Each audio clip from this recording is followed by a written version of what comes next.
భారత ప్రజానీకం పాజిటివ్ ఓటేసి అంతకుముందు ఎప్పుడు ఒకరి మీద విసుకెత్తే ఇంకొకరు ఓటేసే సాంప్రదాయం ఉండే కానీ పాజిటివ్ ఓటేసింది మోడీ గారికి 303 సీట్లతో 330 సీట్లతో ఎన్డీఏకి మళ్ళీ అధికారం కట్టబెట్టింది.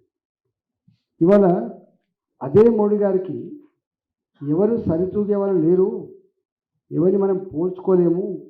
ఈ దేశం సుభిక్షంగా ఉండాలంటే, ఈ దేశ ఆత్మగౌరవ బావుట ప్రపంచ చిత్రపటం మీద ఎగరాలంటే, ఈ దేశ ఆర్థిక వ్యవస్థ పరిపుష్టి కావాలంటే, ఈ దేశంలో శాంతి, ప్రేమ, సంస్కృతి, సాంప్రదాయాలు వెలిసేదంటే మోడీ తప్ప మరో మార్గం లేదని చెప్పి దేశ ప్రజలు భావిస్తారు.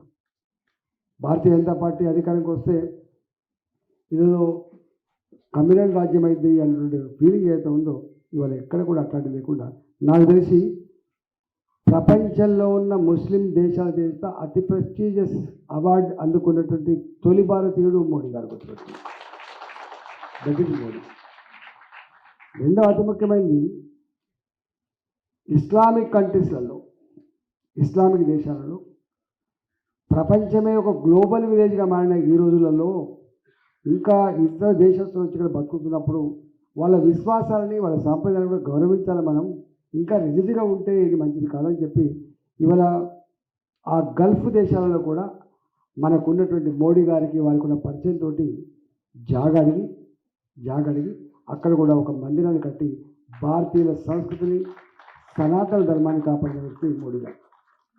మీకు తెలిసి వాళ్ళ ఒకనాడు మోడీ గారు టెర్రరిస్ట్ లాగా, విధ్వంసకర శక్తిలాగా భావించిన అమెరికా, అదే మోడీ గారికి వీసా రిజెక్ట్ చేసిన అమెరికా ఇవాళ మోడీ గారు అమెరికాకు పోతే రెడ్ కార్పెట్తో స్వాగతం పలుకుతారు. ఒక మోడీ గారిని అవమానపరచలే. అబ్దుల్ కలాం గారు, ప్రెసిడెంట్ ఆఫ్ ఇండియాగా ఉన్నటువంటి అబ్దుల్ కలాం గారు ఆ దేశానికి పోతే అవమానించిన ఎయిర్పోర్ట్లు మీకు తెలుసు. మనం నిరసన చెప్పాం, నథింగ్ డూయింగ్, మా అమెరికా సిస్టమ్ ఇట్లే ఉంటాయి, ఇతర దేశస్తులు ఎంత గొప్పగా మాకు సంబంధం లేదని చెప్పి వాళ్ళు అవమానపరిచారు.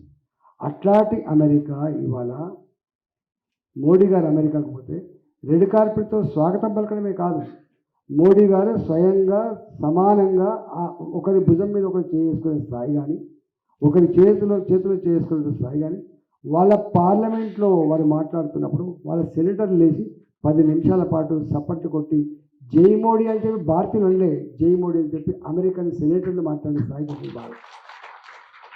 That is Bharat today. ఇవాళ ఒకప్పుడు ప్రపంచానికి స్ట్రాంగ్ దేశాలంటే అమెరికా గురించి, రష్యా గురించి మాట్లాడుతుంటాం మనం. First world war, second world war, ఈ యుద్ధాలు జరిగినప్పుడు one is NATO, another one is Warsaw. ఒక దేశాన్ని అమెరికా నాటోకు నాయకత్వం వహిస్తే రష్యా వార్సాకు నాయకత్వం వహించింది. గట్లాంటి ఈ ప్రపంచంలో మొన్న ఉక్రెయిన్కు రష్యాకు యుద్ధం జరుగుతాయి.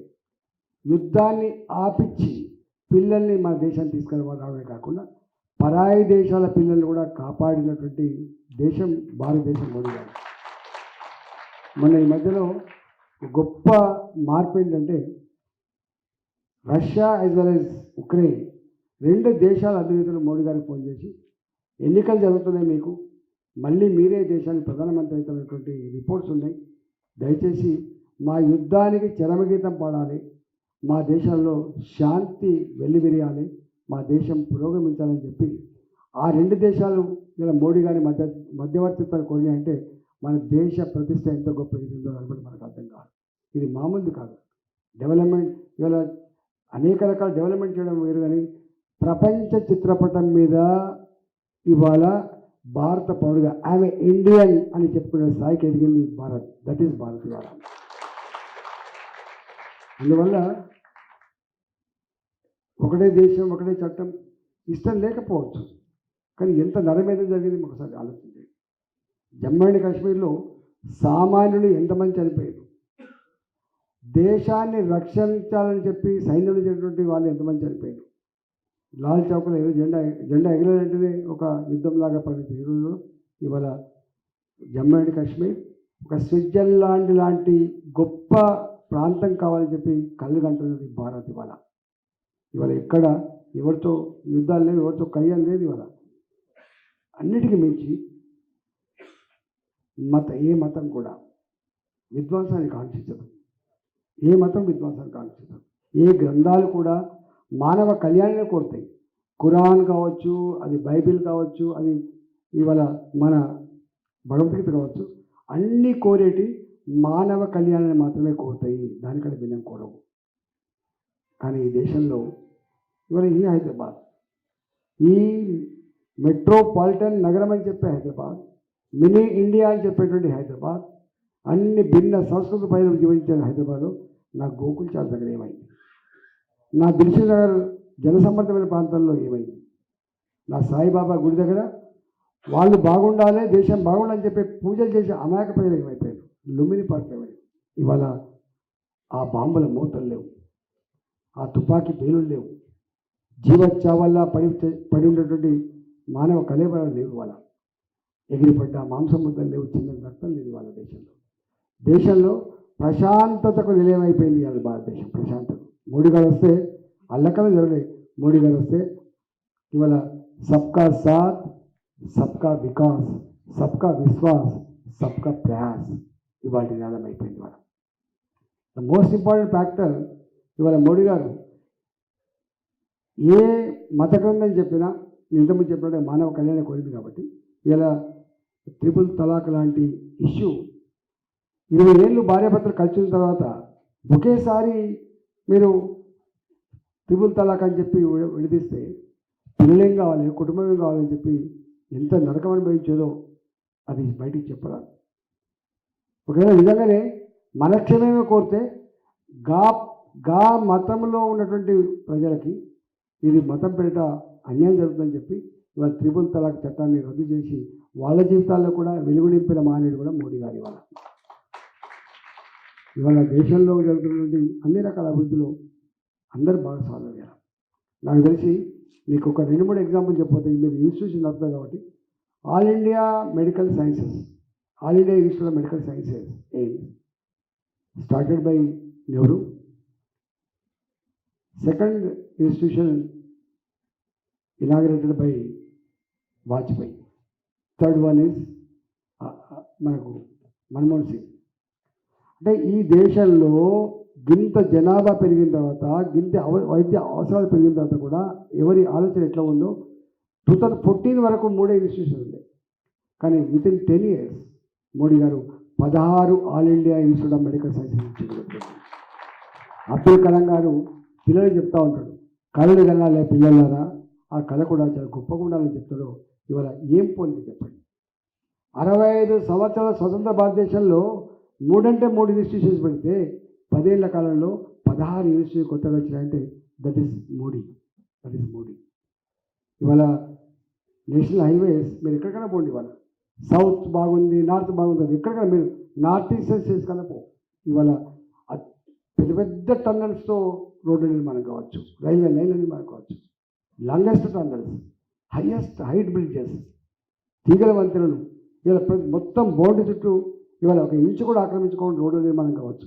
అంతేకాదు ప్రతిరోజు 2014 కన్నా ముందు 11 కిలోమీటర్ల నేషనల్ హైవేస్ నిర్మించే దేశం 37 కిలోమీటర్ల నేషనల్ హైవేస్ నిర్మాణం ఎదిగింది భారతదేశం. ఇవాళ అందుకు ఇలా అడుగుతూ ఉన్నది. మోడీ గారిని వాటికైనా బాయ్ చెప్పి వాటికి ఉపన్యాసం ఇస్తే మోడీ గారు ఇలా 3వ ప్రధానమంత్రి కాదు. ఒక అసాధారణమైనటువంటి వ్యక్తి మోడీ గారు. చివరికి ప్రతి దేశానికి సాంప్రదాయాలు ఉంటాయి, విశ్వాసాలు ఉంటాయి, ధర్మాలు ఉంటాయి. ప్రభుత్వాలు అంటే కేవలం రోడ్లు వేసేవాళ్ళు, బంగ్లాలు కట్టేవాళ్ళు కాదు. ప్రభుత్వం ప్రజల విశ్వాసాలని సంపూర్ణంగా గౌరవించే బాధ్యత కూడా ఉంటుంది. ఇవాళ భారతదేశం విశ్వగురు స్థానంలో ఉన్న దేశం అని చెప్పుకుంటాం మనం. ఇవాళ స్టార్ వార్స్ రీగల్ పీరియడ్లో వచ్చినాయి, ఇవాళ విమానాలు రైలు బస్సు వచ్చినాయి కాదు. ఆనాడే పుష్పక విమానం గురించి చెప్పినటువంటి ఇతిహాసంలో దేశం ఈ దేశం. ఆనాడే ఇది పశుప్రదాస్త్రం, ఇది చివరి అస్త్రం అని చెప్పినటువంటి దేశం ఈ దేశం. అని మీరు ఎప్పుడైనా చూడండి, మహాభారతంలో కానీ రామాయణంలో కానీ ఇవాళ సైన్స్కు మీరు ఒకసారి లింకప్ చేసి చూడండి. అలాంటి దాంట్లో ఇవాళ రామ మందిరం అనేది ఒక విశ్వాసం, అది భారతీయుల విశ్వాసం. కాబట్టి అది కోల్పోయిన ఈ జాతి మీరు ఎక్కడ చూడండి, ఒక ఊర్లో కానీ ఒక కమ్యూనిటీలో కానీ గుడి లేకపోతే అది ఉండదు, గ్రేటర్ కమ్యూనిటీ ఉండదు. అట్లాంటిది 500 ఏళ్ల క్రితం పోగొట్టుకున్నటువంటి ఆ విశ్వాసాన్ని అందరినీ ఒప్పించి మెప్పించి వాటిగా బ్లంట్గా చేయలేదు, ఒప్పించి మెప్పించి సుప్రీంకోర్టు తీర్పిచ్చినప్పటికి కూడా అన్ని వర్గాలతో మాట్లాడి ఇలా ఆ ఆలయాన్ని నిర్మించి భారత జాతికి ఒక విశ్వాసాన్ని, వాళ్ళ సాంప్రదాయాన్ని, అంతేకాదు మంచి జరగాలని చెప్పి కోరిన వ్యక్తి మోడీ గారి వాళ్ళ. కాబట్టి అనేకం నేను చెప్పుకుంటూ పోతే చాలా ఉన్నాయి. చివరిగా ఒకటి మాట చెప్పిపోతే చివరిగా గ్రామాలు ఉంటాయి. మన మాట మాట్లాడితే చాలా డెవలప్ అయినటువంటి మాట మాట్లాడతాం. Today is the era of science and technology, today is the era of genome అంటాం మనం. కానీ ఈ జీనోమ్ యుగంలో చంద్రమండలం మీద మనిషి అడుగుపెట్టే యుగంలో మీకు తెలుసా, ఇలా అనేక మంది పిల్లలు ఇక్కడ చదువుకుంటూ ఉంటారు. వాళ్ళ ఇళ్లల్లో మోడీ కంటే ముందు టాయిలెట్స్ లేకుండా ఊళ్ళల్లో చెంబులు పట్టుకొని రోడ్ల పంటి బయలుపోయిపోయేటువంటి దుస్థితి దేశంలో ఆపరించింది. వీళ్ళు ఇక్కడ గొప్పగా చదువుకున్న వాళ్ళు వీళ్ళ ఫ్రెండ్స్ కనుక ఊళ్ళో పోతే టాయిలెట్ లేకపోతే ఎంత ఇన్సల్ట్ ఉంటుందో మీరు ఒకసారి చూడండి. కానీ వాళ్ళ మోడీ గారు పేదింటి బిడ్డ కాబట్టి, దీన్ని అనుభవించిన బిడ్డ కాబట్టి ఇవాళ నా దేశంలో మహిళ రెస్పెక్ట్ పెరగాలని చెప్పి ఇవాళ వాళ్ళకి 12 కోట్ల ఇళ్లలో, అవి గుడిసెలు కావచ్చు, రేకుల చెల్లు కావచ్చు, టాయిలెట్ కట్టించి మహిళల గౌరవాన్ని కాపాడిన వ్యక్తి మోడీ గారి వాళ్ళ. మీకు తెలుసో తెలియదు, ప్రపంచంలోనే అత్యధికంగా గర్ల్స్ స్టూడెంట్స్ ఇలా మిలిటరీ రిక్రూట్ అవుతున్నారు, ఇలా మన పైలట్లు కూడా అత్యధికంగా ఉన్నది మన దేశమే. అంతేకాదు అన్ని రంగాల్లో మహిళలు ఇంత గొప్పగా పనిచేస్తున్నప్పుడు చట్టాలు చేయడంలో కూడా వాళ్ళ పాత్ర ఉండాలని చెప్పి 33% చట్టసభలలో రిజర్వేషన్ తెచ్చిన దేశం కూడా ఇలా మన దేశం.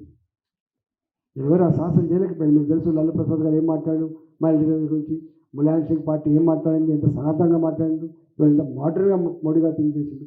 అంటే ఏ పార్టీ అయితే భారతీయ జనతా పార్టీని ఛాందస పార్టీ అంటారు, ఏ పార్టీ అయితే తిరోగమన పార్టీ అంటారు, గా పార్టీ ఇవాళ మహిళలకి 33% రిజర్వేషన్ తెప్పించి ఇలా మహిళలు కూడా సమానంగా పూజించబడమే కాదు, గౌరవించడమే కాదు, అన్ని రంగాల్లో రాణించాలనేటువంటి ఒక ప్రోగ్రెసివ్ నిర్ణయం మోడీ గారి పీరియడ్లో వచ్చింది. అందువల్ల ఇవన్నీ ఉన్నాయి కాబట్టి ఇవాళ వట్టిగానే ఏదో భారతీయ జనతా పార్టీ అంటే మా వంశీ తిలకం చూసి ఓటేయండి ఇట్లా కాదు. ఇలా దాని వెనుక ఈ దేశం, నేను ఫస్ట్ వాడు చెప్తున్నా, ఈ దేశం సురక్షితంగా సుభిక్షంగా ప్రపంచ చిత్రపటం మీద భారత్ గొప్ప దేశం అని చెప్పి ఎదిగేటువంటి ఆ గొప్పతనం తెచ్చినటువంటి వ్యక్తి మోడీ గారు కాబట్టి ఫిర్ ఏక్ బార్ మోడీ సర్కార్ అని చెప్పి నమస్కరిస్తూ తీసుకున్నాం. భారత్ మాతకి